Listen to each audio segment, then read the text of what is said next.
Au Gabon. Zita Oligui Nguema entre prudence et médiatisation, l'épouse du président de la transition, Brice Clotaire Oligui Nguema, prend peu à peu ses marques au sommet de l'État gabonais. Elle souhaite toutefois éviter de s'attirer les foudres d'une opinion publique marquée par celle qui l'a précédée au palais. Sylvia Bongo Ondimba. Sa présence avait été très commentée lors de la prestation de serment de Brice Clotaire Oligui Nguema en tant que président de la transition du Gabon, le 4 septembre. Depuis, et tandis que l'ancienne première dame Sylvia Bongo Ondimba a été placée en détention, Zita Oligui Nguema cherche ses marques dans son rôle d'épouse du chef de l'État.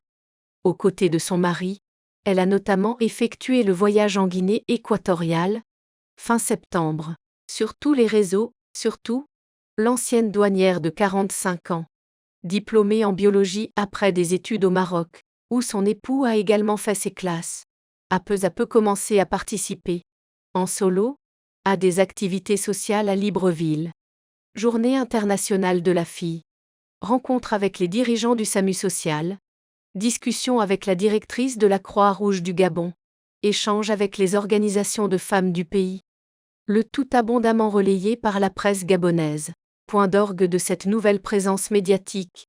Zita Oligui Nguema a porté l'édition 2023 d'Octobre Rose, la campagne annuelle dédiée à la lutte contre les cancers du sein et du col de l'utérus, traditionnellement très suivie par les médias, notamment grâce à l'activisme passé de Sylvia Bongo Ondimba.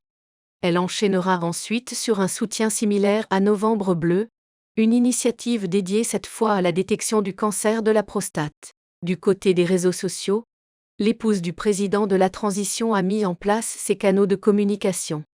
Sur X, depuis le 4 octobre. Sur Instagram, depuis le 10. Sur TikTok depuis le 12. Ou encore sur Facebook où photos et vidéos de ses activités sont de plus en plus suivies et commentées.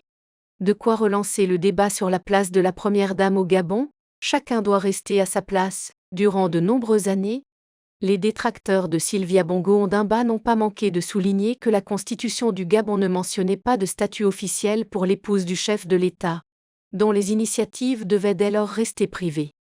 L'épouse de l'ancien président Ali Bongo Ondimba, outre l'influence qu'elle exerçait sur ce dernier, notamment après son AVC fin 2018, avait pris en main une partie de la politique sociale du Gabon. Sylvia Bongo Ondimba avait relégué le ministère de la Santé au second plan. Médiatiquement, c'était efficace.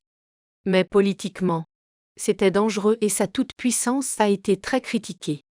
Zita Oligui Nguema doit donc faire attention à ne pas répéter les mêmes schémas, même si son époux bénéficie d'un état de grâce actuellement. Une reine, on l'adore.